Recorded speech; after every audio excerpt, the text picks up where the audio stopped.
Саламатсыздар. Ең бірінші өте ыңғайлы ол интернет өзіңіздің банкингіңіз арқылы толтыру.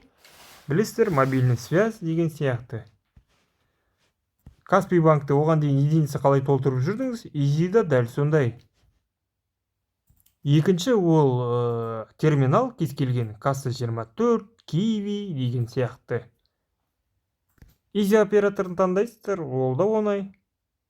Үшінші мүмкіншілік мұны пополнить дейсіздер. Новая карта, пополнить. Ары қарай осының аты жөніңіз бәрін инструкция бойынша.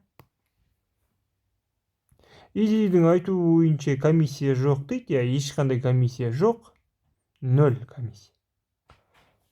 Лайк бассаңыздар, мен қатты қуанамын.